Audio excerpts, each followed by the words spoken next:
Welcome to Banking Transformed, the top podcast in retail banking. I'm your host, Jim Marous. I am thrilled to have global futurist Mike Walsh back on the Banking Transformed podcast. Mike's expertise in AI-powered organizations and his vision for the fifth industrial revolution offers invaluable insights for businesses navigating this rapidly evolving landscape of technology and knowledge. In this episode, we explore how generative AI is reshaping the future of work, the delicate balance between humans and machines, and the transformation potential of AI as the foundation for modern businesses through cognitive learning. The future is being rewritten by AI, but still led by the creativity of visionary and adaptive talent. The lessons learned today apply across all sectors. Obsolete skills matter less than learning new ones.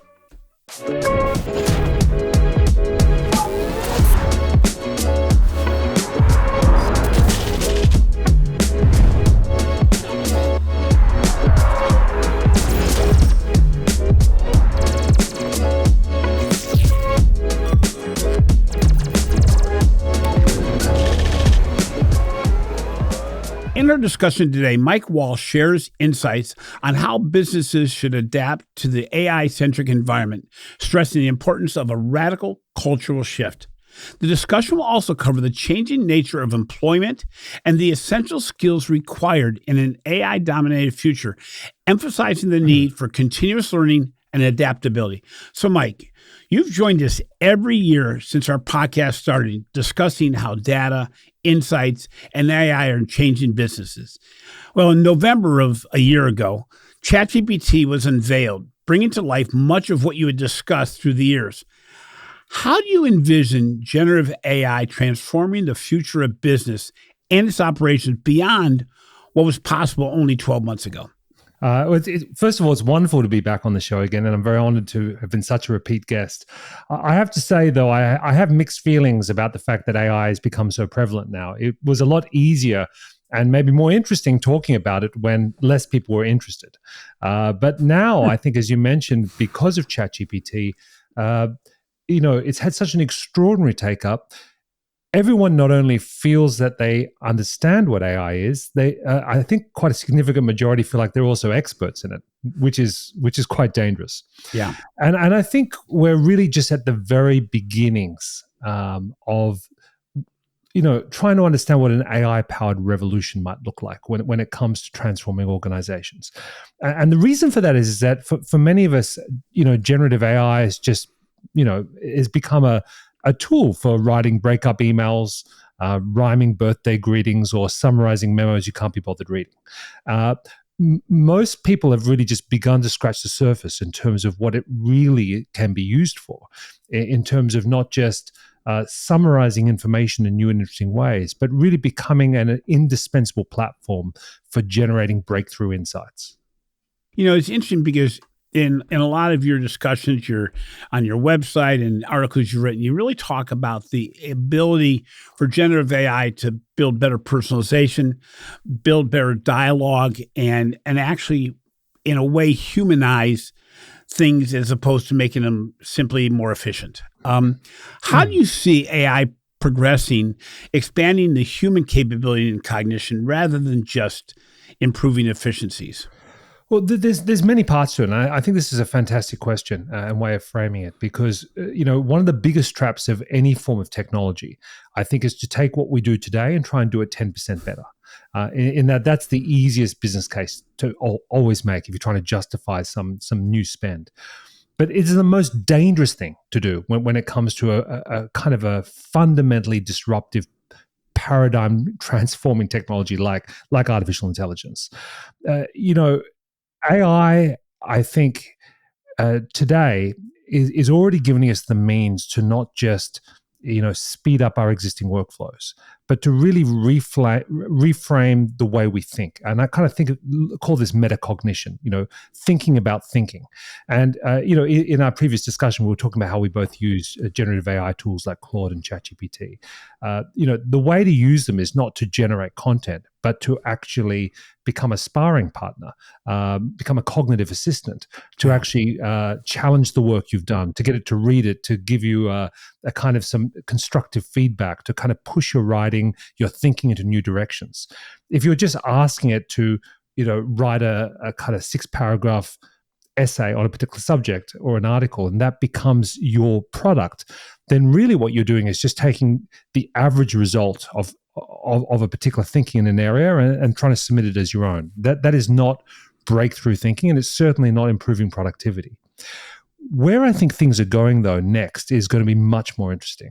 And that is really thinking about AI as not just an extension of ourselves, but as an autonomous agent who can undertake complex planning, thinking, tasks in the real and virtual world. And when we start seeing generative AI in that form, that's when things will start to really look quite different from the way they are today.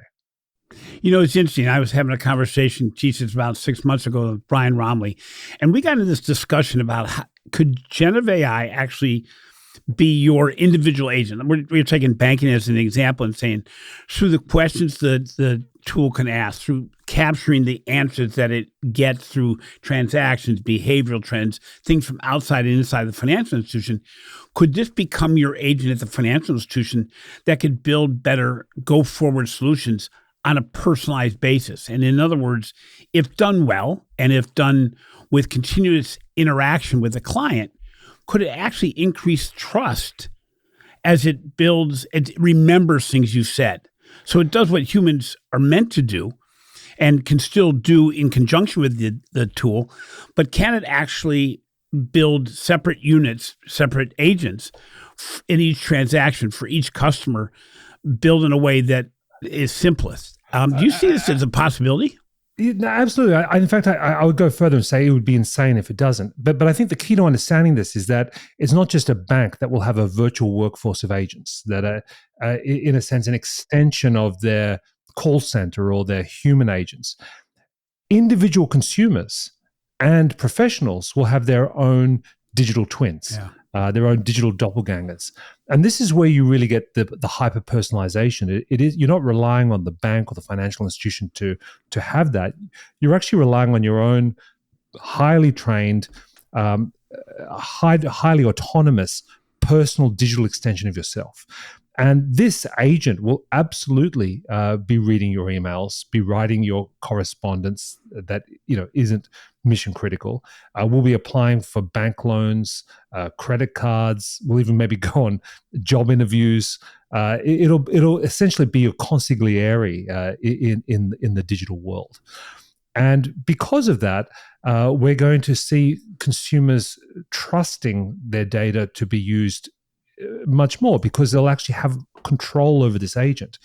And if you want to see like a preview of what that's going to look like, one of the most interesting devices to come out of CES was the Rabbit R1. I'm not sure if you came across it. It kind of looks like it was incredibly designed. It's like this little red thing. It's kind of like a phone that isn't a phone. And the idea is that they wanted to build a device that was natural born in the AI era.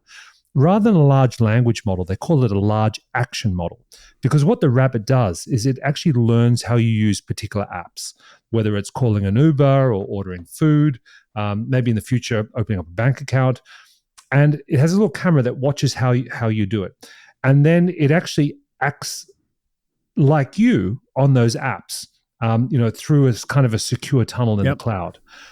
So this is sort of a personal version of robotic process automation that we've saw in the enterprise for years. But what it allows you to do without these app developers creating sort of a whole complex LLM model themselves or building, their own APIs, it really allows you immediately to kind of create a digital twin of yourself that's acting, on anything that can be done on an app today. So this is the beginning of a world, I think, where we will start to see AI acting as this sort of digital personal agent. It's interesting because, again, when we were talking about it in the banking world or in the world you just mentioned, it's also the questions that are asked, the testing that goes on automatically. The first tests of ChatGPT and other generative AI tools, you realize that it's not simply asking a simple question and getting a really complex answer. The more specific, the more unique your question becomes, the better the tool becomes. And it's interesting because in your world also, where you have this digital twin, you can actually set up different digital twins with different identity authorizations as well, correct? Where, Of course. okay, I want this agent to know everything and share everything with everybody. In this case, I want my identity not to be as full, not to be as robust, but I only as robust I need for this purpose. And that's where I think the trust issue is so big in the whole generative AI and in AI tools, where organizations have questions about it, governments have a question about it, humans have a question about it. But it's really about that learning process that is the key to that trust element, correct? And it also, what I'm wondering, because I think you mentioned this in one of your recent articles, it can change the value proposition from simply monetary exchange to having values for risk, having values for how much it knows, having value for how quickly you can get to the answer base, correct? It really changes everything. I mean, I think people tend to anthropomorphize AI, and this is where everything gets confusing. It isn't so complex to imagine an agent only be able to speak about certain things to certain types of digital entities. In sense, the idea of having Chinese walls in memory. So, the things it says to a potential Tinder date, where the AIs are talking to each other, is very different to when they're talking to a financial institution, trying to prove creditworthiness. Not that the bank wouldn't be fascinated in some of your Tinder discussion, because it could probably build a more complex model of your risk behavior using that information, but it would potentially break a whole bunch of credit reporting rules, and it becomes even more important with medical data, right? Like anything that's HIPAA compliant. So I think compartmentalization of data is going to become de rigueur, very normal, very quickly. But I think when it comes to AI regulation, this is the point you're referencing. These virtual agents, let's be very clear, are highly unlikely to be self-aware in any respect. In fact, I would argue, although they could do a very good job of responding like us, they will not be us. And if under any circumstances, it started to appear that these things were in any way self-aware, I would say we'd have a moral duty to actually delete them. Because frankly, they would be non-useful at the point where you actually need a psychologist to get these things to work properly. So for me, the non-cognitive awareness of these agents is what makes them useful. We don't want digital versions of ourselves that are in any way self-aware. So that's interesting. When you look at organizations today, you have some that are buying all into AI tools and ChatGPT and generative AI. Then you have those that are the exact opposite extreme, where they're not buying in till it's all proven, which is an interesting concept. What is the difference, and how do you see the marketplace looking right now with regard to building from an AI foundation, and for those organizations that can actually maybe start reorganize their organization around AI, what kind of advantages they have versus those that are waiting for the test to be tested? Well, Jim, I think you got to take a step backwards and go, what is the point of being an AI-powered organization? And for me, the only point is not to make Microsoft shareholders any richer. The point isn't to try and consume more of the coolest product. And I think that the benefits of putting out a press release to say that you've got a generative AI strategy, that kind of expired 9 months ago.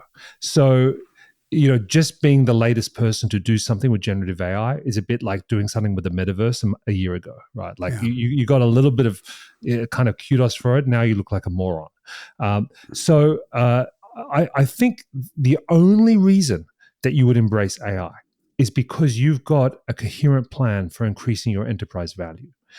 So my theory is that in the next 10 years, there's going to be a very stark definition in terms of winners and losers. And in the old days, the distinction was between technology companies and traditional companies. So the digital world. Yeah. Well, yeah. I mean, you'd value a traditional company, whether it was in agriculture or logistics or manufacturing or consulting, on some kind of reasonable, multiple of EBITDA, right? It wasn't rocket science, and you could kind of haggle over that, but it was kind of a fairly established number. In the digital world, who knows what these numbers were? I mean, some of these digital, even now, like if you look at some of these AI valuations, I feel like they're just multiples of how many Xbox that the kids have got in the rec room, right? Like they're just making up the numbers. But I think this is going to shake out in the next few years. And you're going to have, in even very traditional industries, the difference between companies that are fully AI leveraged and those that haven't. So there's going to be an AI leveraged player in agriculture that's going to have a valuation that might be similar to Tesla. You can have something similar in life sciences. You can have something similar in logistics and financial services. Just like Tesla is, an outrageous valuation for an automotive player, but it's because people said this is a AI-powered version of an automotive player. Although, that to the degree to which Elon Musk plays along with that may depend on whether they give him more stock or not. Right. So this is the kind of dynamic I think that's going to play out in every industry. So if that's the game that is worth leaders playing for, then the next question is, well, what makes a company truly AI powered? And for me, it comes down to 4 factors, which is scale, speed, sustainability, and scope. And these are the kind of areas where these AI organizations, regardless of their sector or field or market, are going to seek to differentiate themselves. So with those components of a successful AI business strategy, how does an organization whose, I'm going to say legacy, and we can define it any way we want, where do they go upon moving that step? Because those 4, while there's 4 components that are all understandable, they're also can be overwhelming, seeing where we are today. Where does an organization start, and how do they succeed in the short term as they move toward a larger perspective going forward? Well, I think the question, the kind of the starting question that any leader in any organization, regardless of industry, has to ask themselves is, whatever investment we're making in AI that we're planning, how are we changing the system of work? And when I say system of work, I mean the kind of the process by which we create and deliver value. If we're just kind of deploying a chatbot for customers to screw around with, or for people to ask interesting questions and generate reports, is this actually changing fundamentally the way that we design and deliver value? And if it isn't, then honestly, you're unlikely to move the needle on valuation. And in previous industrial revolutions, there's always been the winners and losers in the same way. That the people that took that disruptive innovation, whether it was steam or electricity or computation, and were able to actually not just do what they did before a bit better, but to actually do something new and different, to change the underlying economics. This is what Henry Ford did. If you look at the Highland Park facility, it wasn't that he just used electricity and kind of electrified his manufacturing process. He goes, well, actually, how can we redesign the manufacturing process? What should a manufacturing plant look like now that we have electricity? Can it be more decentralized, more distributed, more agile? And these are very 2023 kind of phrases, but this is his genius, because if you go back into the kind of 1930s, this is how he was thinking in very 21st century ways of how this disruptive technology changes the way we work. So when you say that, then it really gets down to the winning organizations will be those that can reinvent what their end product is, but in a brand new way. Because as you said, simply electrifying what you had in the past just gets you more faster, doesn't necessarily make it better. Yeah. So, it's going to take leadership and culture to really rethink what you're delivering and how you're delivering that. And that really takes complete relearning internally, doesn't it? It does. I mean, because you're really changing two things at the same time, which is difficult. It's a bit like patting your head and rubbing your stomach, because you're not only changing what you make, really turning your product into a platform. Essentially, you're changing how you make it as well. And really, you need to be able to do both. This is really, I think, difficult for people to conceptualize. And when people do it, people use that as a metaphor. I mean, if you go back, to the early origins of Uber, people were asking themselves, well, how do we do the Uber? How do we become the Uber of X? Like, how do we do what Uber did, but let's do it in a completely unrelated field? And they kind of missed the point. The point was not that Uber was a template. The point was the process by which Uber became Uber.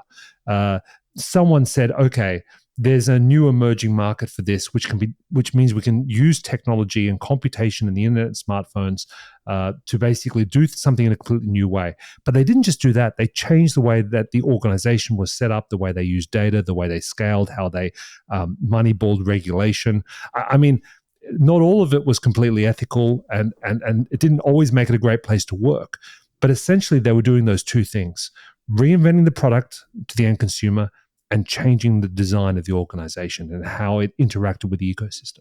So when you look at that and you look at where we are today, what are the biggest challenges that you're seeing as organizations try to transform from simply being digital and being, let's say, fifth generation aware, the personalization, the engagement, the interaction? What's going to be the biggest challenge that gets in the way of that transformation?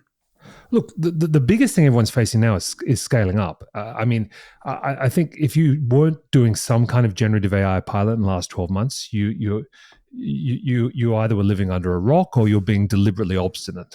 Yeah. And you're right. There is a whole bunch of organizations who are quite rightly terrified of what's going on. And there's a bunch of leaders who are hoping they can retire before it's on their plate. And for those people, let's face it, when this thing becomes something that is as prevalent and as acceptable as social media, then it's probably almost certainly already too late. So you should have been using the last 12 months to basically be flexing your experimental muscles, to kind of learn what you don't know, and to try and understand what your organization's absorptive capacity is. And when I mean absorptive capacity, what is the kind of the flow rate by which new ideas can penetrate your organization and new ways of learning. So hopefully you've figured out what that capacity looks like in the last 12 months. Mm-hmm. Now, in 2024 and beyond, you should be thinking about scaling that up. How do we actually take those experiments, those pilots, those projects, and actually do something which really transforms an end-to-end workflow, that changes the design of an entire division, that is the basis or the kind of the fundamental technology behind a whole new customer-facing platform. That should be your play for this year. So it's interesting, when we went to the digital phase, and we're still nowhere near done with that, but when we went through that, there was a real change in the marketplace where the consumer really got control of what they wanted and had examples out there in the marketplace that said, why can't you do it like X, whatever that X company was? And, we see organizations saying those same questions, but the consumer has really been driving their expectation level, and COVID amped that up. But when you're getting to this next phase, where will the consumer feel this first and put pressure on every organization to perform in a way that's similar to the leaders? It's a great question. And you kind of can think of this broadly as the consumerization of experiences. And this has been a journey I think we've been on for at least 30 years. Consumers discover smartphones and they wonder why the corporates give them these ridiculous devices that they can't do what they can do at home, and then we have bring your own device, and it kind of transforms enterprise IT. Consumers discover the amazing world of cloud-based entertainment apps like Spotify and Netflix, and they wonder why is not all experiences like this, right? Whether it's banking or insurance or transportation. So in these kind of cutthroat dynamic consumer markets where experience is everything and personalization drives profits, you win or lose depending on your ability to deliver these world-class experiences. Often in the enterprise world, where things are sold more slowly and there's lock-in and a kind of an inertia and a willful blindness, to the end consumer or customer, it can take longer for these things to percolate. So that's been at least 30 or 40 years we've seen that dynamic. In this new AI revolution, what we're already seeing is people are realizing the power of being able to ask a question and get an intelligent answer. And so this changed overnight people's expectations of now dealing with contact centers, with corporate chatbots. It's becoming obvious that you're talking to something highly intelligent like ChatGPT or Claude, and then you go to a standard chatbot and it's like talking to someone with voice prompts. Yeah. It's like talking to a digital entity with a lobotomy. Something to think about. Yes. Who's not only like inanely stupid, but seems intent on directing you down a whole rabbit hole of banal irrelevance. Right. This thing is designed to actually make it impossible for you to answer your question or complete your task. It's designed as a barrier, for you to get something resolved. So I think this is where the kind of the next level of where customer expectations are sitting. And it's already a big challenge for organizations. I mean, there's these hilarious stories that are already emerging about people that managed to buy a brand new car for $1. Because someone's gamed, Chevrolet's chatbot, or a kind of a delivery service that can write you a limerick but can't tell you where your parcel is. So, you hear these stories, and these corporates go, "Look, we tried it. It didn't work. We've disabled the service." Oh, exactly. The good old, it didn't work. It wasn't not on our fault. Well, it's interesting, Mike. I had a situation recently with Delta Airlines, and I've because it ends in a good way, I don't have any problem mentioning them. But they have chatbots, they have website listening tools, they have different social media listening tools, and they have humans. And the integration of those is not as easy as it seems, because in every one of them, they're each trying to perform well by asking the right questions. And they did that very well. In fact, the humans on the airplane asked the right questions. But they each came up with completely different responses or no responses because of what didn't fit in the model that they wanted. So I don't think any of the tools they used were bad, except for the fact that they lead you down a path and go, "Oh, by the way, we can't give you this answer to actually land. Oh, by the way, what we meant by land was at your final destination, but it's not spelled out." Well, then at the end, a human calls me, and the human brings it all together and says, "It appears that you've been using every tool we have available to get an answer." Huh. It also appears that we're asking all the right questions. In fact, we're asking it every single time, which has to be frustrating, but we're not getting you to an answer. Well, I've looked over your entire case. I've looked over the discussions you've had, and we've come up with a solution that we think might be good. And they told me what the solution was, and it was a complete refund on an overseas trip. Well beyond what I ever expected or even came close to asking for, because it wasn't that big of a problem.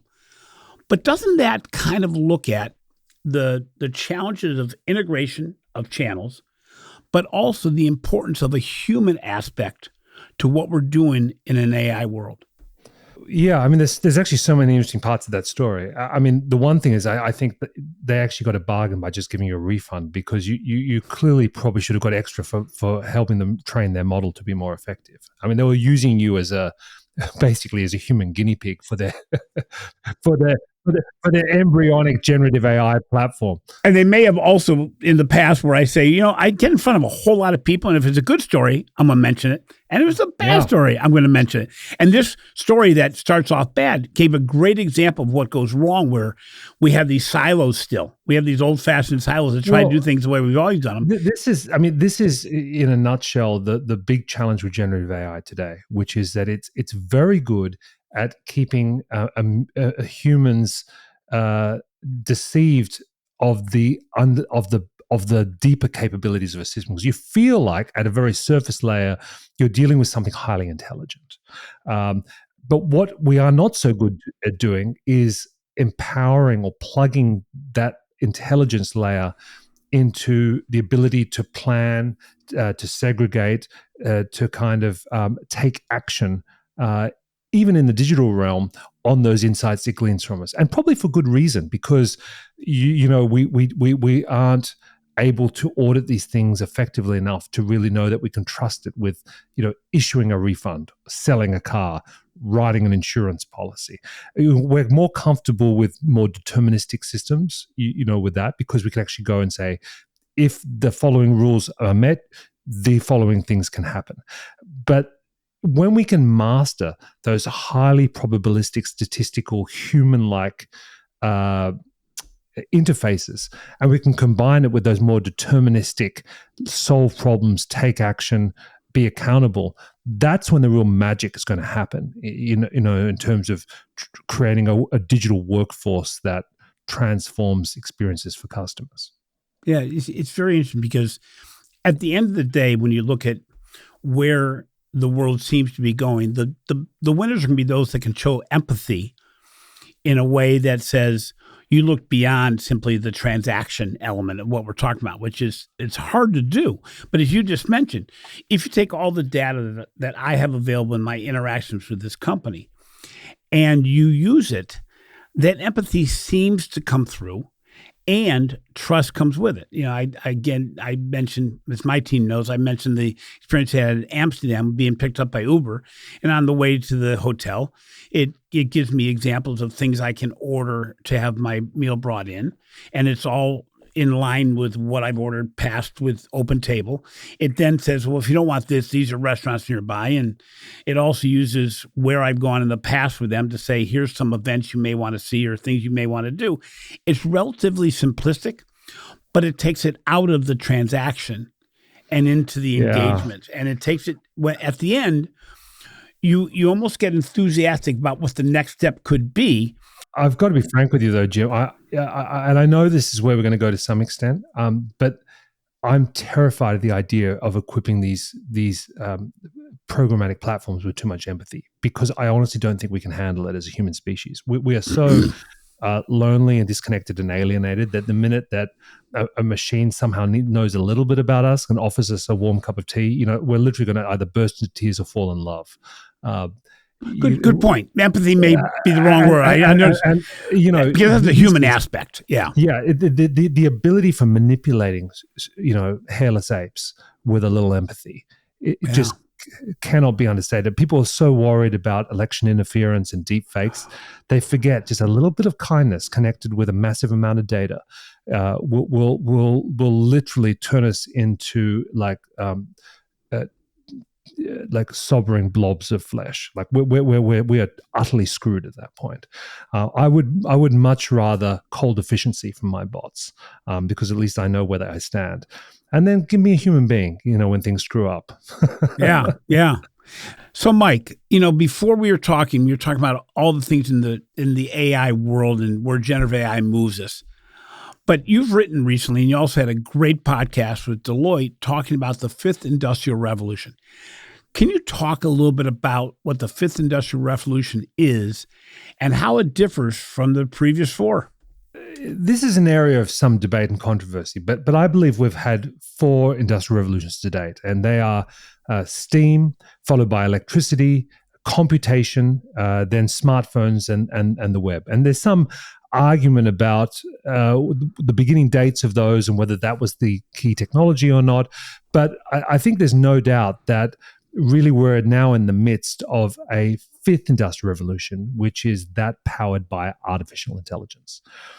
And, in each of those prior revolutions, there was something being optimized, some kind of efficiency. In the earlier years, it was productive efficiency, then it was computational efficiency. And arguably now, It's really about cognitive efficiency. So the fifth industrial revolution for me has, many attributes. Some people talk about the fact that it's more human-centered. Other talks about takes account other externalities like the environment and other stakeholders. But the pivotal part of me, if you take that lens of cognitive efficiency, is how do we most effectively deploy both human and digital resources working together in order to be able to increase our capacity to make smarter decisions at scale. And in prior industrial revolutions, like the fourth industrial revolution, which was sort of famously announced at the World Economic Forum, this was the Internet of Things, digital factories, robotic process automation. A lot of the focus was how do we take our existing capital and really make it work more effectively. This worked, I think, but not to the degree that we hoped. I mean, the shocking statistic is, since 2004, the kind of productivity rate in the United States has essentially been growing at half the rate that it did for the 30 years following World War II. Something is going wrong with productivity. For all of these new tools, for all these new technologies, all of these platforms, these investments in cloud and everything else, we are simply not as productive as we should be. And I think the reason for that is we have not been putting enough attention and focus on the question of human beings. How do we make ourselves smarter? How do we become more productive and useful? How do we design jobs that are not only better paid, but more interesting? The kind of things we would want to do. And this is, fortunately, I think the beginnings of a new revolution that's going to change, hopefully, all of that. So that said, when you talk about the cognitive nature of things and actually the ability to multiply our understanding of things with the help of AI, the concept of you can take a horse to water, but you can't make it drink hits that, when you have people very much like the manufacturing era where people knew how to do X, but they really didn't want to or have any desire to move to Y or X plus Y, whatever it may be. How do we actually leverage that? I mean, in a perfect world, everybody wants to learn more and be able to deploy it in a better way that's better for me and for the people I work for. But how do we do that? I mean, because not everybody, people are scared of change. I mean, we see that certainly in the first of the year, every year when people make resolutions. I think people are frightened of change. I think, unfortunately, a lot of it is linked to age. People's willingness to do things differently, unfortunately, gets harder, a bit like exercise as you get older. And I think for people, this is a really important lesson for leaders because, one of the most important things that we always talk about leadership, about, agility and learning, actually meets a kind of a natural cognitive resistance as you get older, because it's not that you are incapable of learning, you're terrified of what that means for the current things you know. And this is probably the biggest thing that we didn't expect to happen, which was that when we talked about AI for the last 10, maybe even the last 5 years, we really thought the target of the AI disruption of work was going to be blue-collar work. People driving trucks, stacking shelves, working on factory floors. And of course, these are jobs that are going to be impacted in some ways. But the horrible news that is often difficult for people to accept, it's actually often cheaper to have human beings do that work than get a very expensive industrial robot to do it. It's much more impactful economically to go after the people with higher salaries. And these are middle managers. These are, I hate to say it, knowledge workers, people who've got high degrees of experience and training, certification, registrations, licenses, people who've got years of experience doing a particular thing. It is much more impactful to replace those people because they're already very expensive. And what this means, I think, is that the kind of concept of a knowledge worker has to change. A knowledge worker used to be someone who knew things. But in this new environment, a knowledge worker is someone who's able to learn things, who can leverage these new platforms like AI, whatever the latest version of it's going to be, who use it to become kind of a sparring partner in driving their their edge of knowledge frontiers beyond, never keeping them static. So the very thing which makes us terrified has to actually be our raison d'etre, I think, in the future. So that said, what industries, what segments of industries do you see embracing the concept of the fifth industrial revolution and generative AI, and what the potential is the fastest? Who are going to be the first movers as an industrial segment? Well, arguably, unlike previous industrial revolutions, which were heavily focused on manufacturing, the fifth industrial revolution touches all of us, because it is really about that kind of new collaboration between humans and machines. So it doesn't matter whether you're in agriculture or industrial design, complex information industries or in entertainment, life sciences, anywhere where you've got some kind of complex data and information, whether it's a creative task or discovering a new molecule, or the legal profession or the finance profession, they're all going to be changed in different ways, but at the same level of impact. So unfortunately, it's still early days, I think, for almost all of these industries. But I think particularly the ones where there's a high degree of knowledge required, these are going to be the first in the firing line. And this is already starting. There's already been massive changes in the employment base in financial services. This is already starting. A lot of it was done under the cover of a potential recession, but be under no delusions about it. AI is driving this. It's already happened in the technology industry.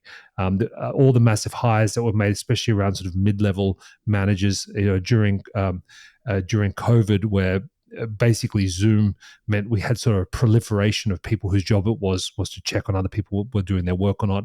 All those people have now been laid off and they're gone. So in any sort of area where there's a high degree of complexity of knowledge and data, already I think, even though these tools haven't hit prime time yet, leaders are asking themselves, are we at the right scale for an AI-powered era? So that said, I think most people in the world today are worried about being replaced by the machine, the AI tool, whatever it may be. How do workers prepare themselves for the future to make sure they're part of it, as opposed to being on the outside looking in? Well, I think, you have to sort of put into context the speed by which this is going to happen. There's no imminent job apocalypse. These things always take how they say that they happen slower than you think, and then they happen faster than you expect. Right. So there's kind of a ramp up phase to this. So there's no imminent decline. And in fact, those firms, I think, that act too quickly to get rid of people are going to be almost certainly hoisted by their own petard. I mean, my favorite example of this was Sports Illustrated. I don't know if you were following this. There was that whole scandal about all of these AI generated writers, and they even had fake profile pictures, and this started because the CEO of that group had made some very public comments about he thought that most of his people were useless and weren't doing anything, and obviously he kind of pushed aggressively to have them all replaced by robots. The irony after all of this is that most of the writers kept their jobs and he was fired, which is, a perfect example for me is that, there will be casualties of the AI revolution. They might just not be the people you expect. And they're probably a lot more senior than you'd think. Mm-hmm. So I think one of the most important things that you have to bear in mind is that context, that this is coming, but it's not coming necessarily as fast as you would think. Humans are still very complex, and we do very complex work that are difficult to get machines to do. But if you're not today already experimenting with using these tools, becoming comfortable with them, recognizing at a very deep level that your job is not to work. Your job is to design work, to find a better way of doing the work, of finding tools to change the nature of the work. This was, as you mentioned before, when we last spoke, back in 2019, this was the big theme of my book, The Algorithmic Leader. I mean, all these things hadn't happened, but back then, even though I wrote, if you could imagine a world in which AI becomes prevalent, the most useful thing you can do is not the job as it was originally designed to be do. Your job is now to think about how AI changes the nature of that job. So that advice that I gave back then, I think still, if anything else, is even more true now. Yep. It's interesting because there's so many dynamics here, and as you said, it gets down to how fast and how cognitive can you be as a human, but also the technology behind that to move forward. What excites you the most about the near-term future? I think the most exciting thing for me is that we are really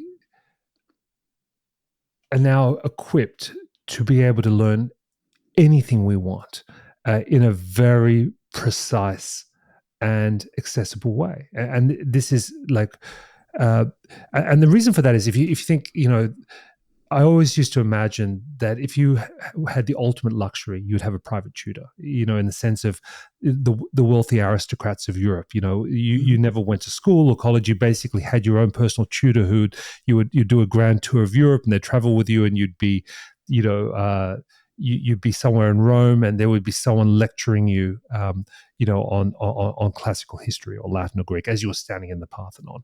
Or if you were a great leader like Alexander, you literally had Plato as your private teacher, who was schooling you in the classics directly. Yeah. Anyone can have this now. You can basically use in an early form these AI tools to kind of be your guide to kind of a world of infinite knowledge. If you have the curiosity and you have the questions and you have the passion, the ambition, and the drive, there is no limit to what you can learn, because rather than just sort of mechanically reading through Wikipedia, you can now ask questions and follow-up questions and use that to basically navigate kind of very complex trees of knowledge.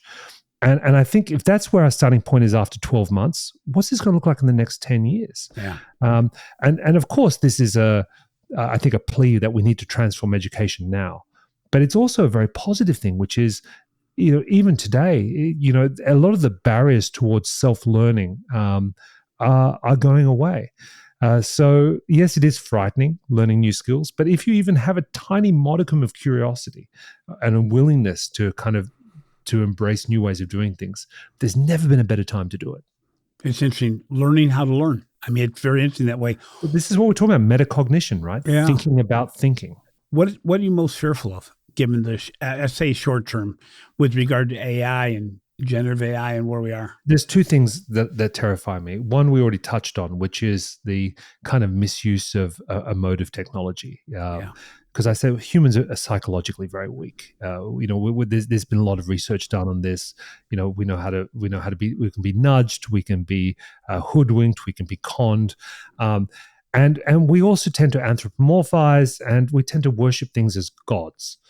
So I think tech geeks are particularly susceptible to this.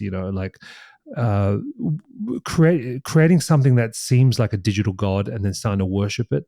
And I don't mean this in a religious sense, but really just kind of political. Could be political, but I'm sort of specifically thinking, that it won't be very difficult. It's going to happen very soon to create something that we consider AGI, whatever that is, and then assume that it has feelings, and that it needs to be given agency and autonomy or citizenship. I mean, it's ridiculous. And it's not that this thing won't be able to trick most of the people most of the time. The question you have to ask yourself is, is this obscene? And I'm not trying to defend human values, but it's just that to what purpose is it to create something that is able to simulate consciousness or to trick people into thinking it's conscious? That doesn't make us gods. It actually just means you've now created something that's less useful than a tool. It's like a hammer that wants to talk to you rather than hit nails. So that's the first thing that frightens me. The second thing is that we, out of fear and ignorance, we overregulate something before it gets started. And in doing so, we play into the hands of the large companies and platforms that have got an early start on this, that have an interest in creating a regulatory barrier to other new players entering or leveraging open source technologies. Those are my kind of twin fears. Very interesting. Yeah, the second one is interesting because we, on one hand, regulation is needed, but to what degree? And again, you both of them play off the fears of people.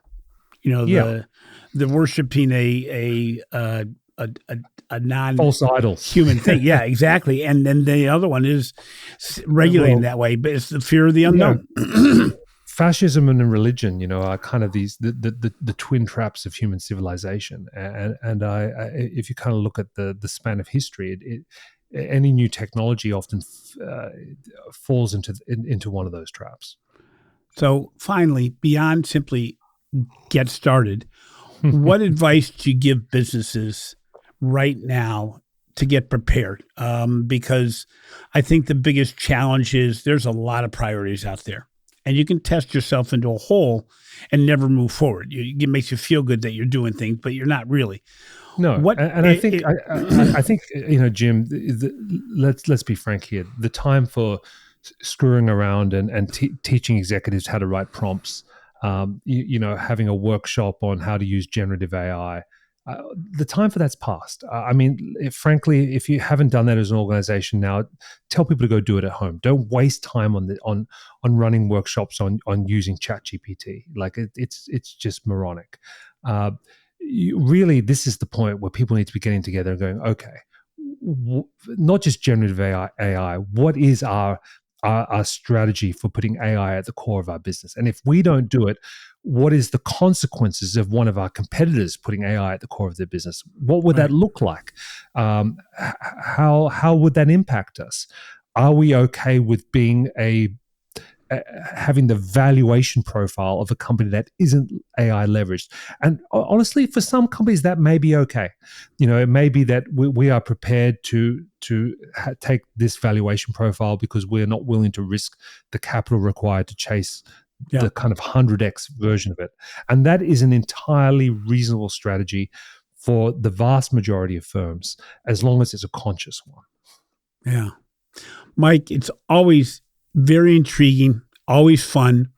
I'm lucky this time because I actually know the next time I'll be seeing you, you're going to be at the Financial Brand Forum in May in Vegas and going to be doing a session there. And, I'll look forward to sitting down with you and say, okay, even the length of time between now and then, what's changed in the world? But it's exciting. And I think, the opportunity is so great. And once the not losing the desire to learn is one of the things that keeps me going, because I don't want to play my age. Didn't want to do it when I was younger. I certainly don't want to do it when I'm older.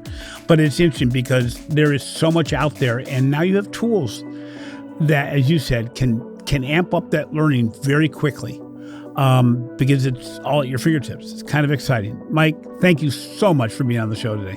My pleasure, Jim. Thanks for listening to Banking Transformed, the top podcast in retail banking and the winner of 3 international awards for podcast excellence. We appreciate the support we have received to make this endeavor a success. If you enjoy what we're doing, please take some time to show some love in the form of a review. Finally, be sure to catch my recent articles on the financial brand and the research we're doing for the Digital Banking Report. This has been a production of Evergreen Podcasts. A special thank you to our senior producer, Leah Hassage, and our audio engineer and video producer, Will Pritz. If you've not already done so, remember to subscribe to Banking Transform on both your favorite podcast app and on YouTube for more thought-provoking discussions on the intersection of finance, technology, and leadership.